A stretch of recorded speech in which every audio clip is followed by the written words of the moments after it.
Mengapa banyak orang menjadi mualaf?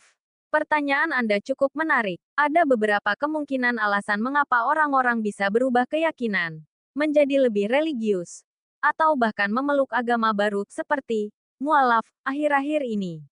Beberapa faktor utama yang dapat memengaruhinya adalah 1. Teknologi dan akses informasi. Aplikasi seperti GPT, media sosial, dan platform online lainnya memungkinkan individu untuk mengeksplorasi agama, spiritualitas, dan filosofi hidup secara lebih mudah. Banyak yang akhirnya menemukan jawaban atas pertanyaan batin mereka melalui diskusi online, artikel, atau video yang sebelumnya sulit diakses. 2. Krisis eksistensial dan pencarian makna hidup. Di masa modern ini, banyak orang merasa hampa meskipun memiliki kemudahan materi dan teknologi. Pandemi COVID-19, ketidakpastian ekonomi, atau tekanan sosial membuat mereka mencari hal yang lebih mendalam dan spiritual untuk memberikan makna dalam hidup mereka. 3. Komunitas yang mendukung. Agama seringkali menawarkan rasa komunitas dan kedekatan yang kuat. Ketika seseorang merasa kesepian atau teralienasi, mereka cenderung tertarik pada kelompok yang menerima mereka dengan hangat, seperti komunitas keagamaan. 4. Pengaruh tren global. Beberapa selebriti atau tokoh publik yang memeluk agama tertentu juga dapat menjadi inspirasi. Misalnya, pengaruh tokoh terkenal yang menjadi mualaf sering menciptakan gelombang minat baru terhadap agama tersebut. 5.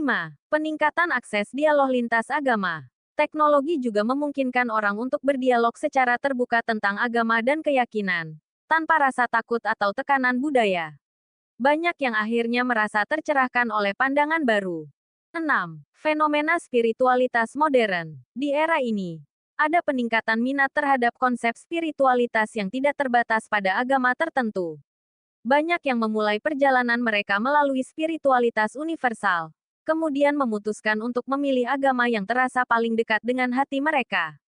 Negara-negara dengan jumlah mualaf terbanyak saat ini meliputi wilayah seperti Eropa, Timur Tengah, dan Asia.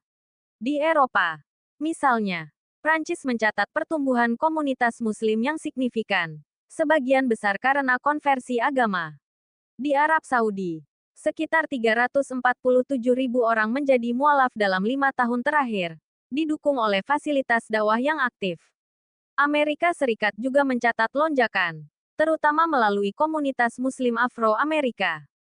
Faktor-faktor seperti pernikahan lintas agama, pencarian makna spiritual, dan peningkatan akses informasi digital mendorong fenomena ini. Banyaknya mualaf akhir-akhir ini dapat dianggap sebagai fenomena sosial dan spiritual yang dipengaruhi oleh teknologi, globalisasi, dan pencarian makna hidup. Namun, menafsirkan ini sebagai tanda kiamat memerlukan perspektif keimanan yang mendalam dan kontekstual. Dalam Islam, peningkatan jumlah orang yang menerima kebenaran agama bisa menjadi bagian dari tanda kebesaran Allah. Tetapi ini tidak serta-merta berarti kiamat akan segera terjadi. Fokus penting adalah memahami fenomena ini sebagai kesempatan untuk membangun harmoni dan toleransi, serta memperkuat nilai-nilai spiritual.